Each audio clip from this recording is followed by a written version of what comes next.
Good evening and welcome to Poland Daily. I'm Nicholas Richardson and this is the news. The power struggle within the governing coalition continues.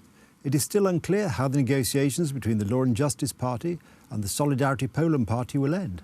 As Anita Czerwinska, the Law and Justice spokeswoman, wrote this afternoon on Twitter, the ball is now firmly in the court of Ziobro's party, Solidarity Poland.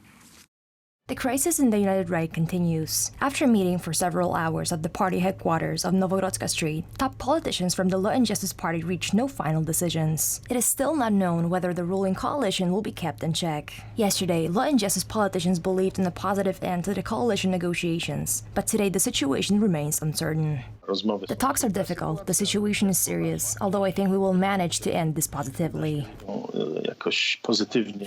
Zbigniew Ziobro remain in the government in this entire constellation?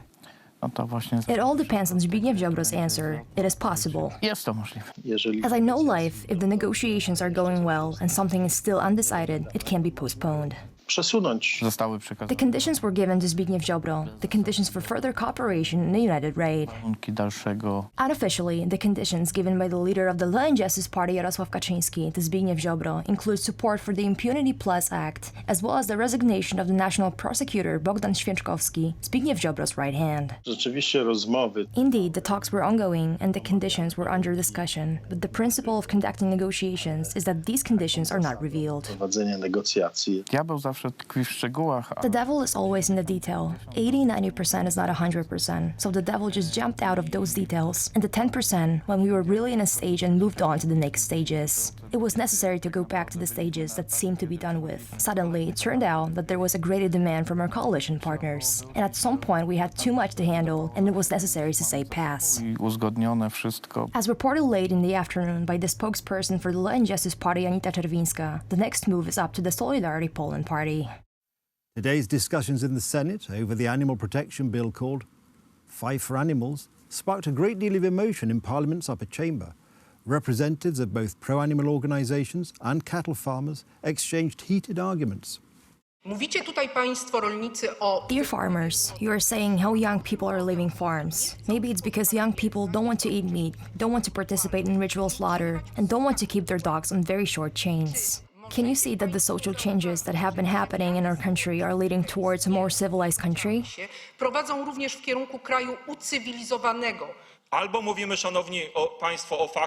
Either we are talking about facts or about YouTube videos. If someone learns about religious slaughter of cattle from the internet, then where do they get their knowledge of life from? From pathological streamers?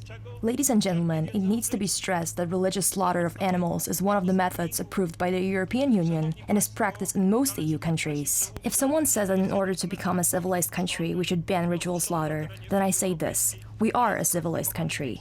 How can no one even say that we aren't? Jeżeli ktoś mówi o tym, że jeżeli chcemy być cywilizowanym krajem, to powinniśmy to zakazać, nowelizacja ustawy jest doskonałym pomysłem. The amendment to the bill is a fantastic idea. The current shape of the bill requires many changes. However, the fast pace of implementing them is ill-advised. The amendment has many unclear points which could be interpreted in many ways, which could worsen the situation of not only animals, but their owners as well. Yesterday afternoon, President Andrzej Duda and his wife arrived in Italy for a 3-day visit. The purpose of the visit is to discuss the future of the European economy after the crisis caused by the coronavirus pandemic with the Italian President, Sergio Mattarella, and Prime Minister Giuseppe Conte.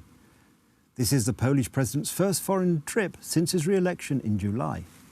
The main subject of today's talks between the presidents was the future of European policy, including a recovery package for the battered EU economy and security issues, including NATO priorities. On Thursday, the president will visit the Polish World War II cemetery in Monte Cassino. On Friday, Duda will pay a visit to the Vatican to mark the 100th anniversary of the birth of Pope John Paul II. Today saw the second day of negotiations between the Polish government delegation and mining trade unions on the transformation of the mining sector. The coal miners fear that the new climate targets set by the European Commission will lead to the end of the mining industry in Poland.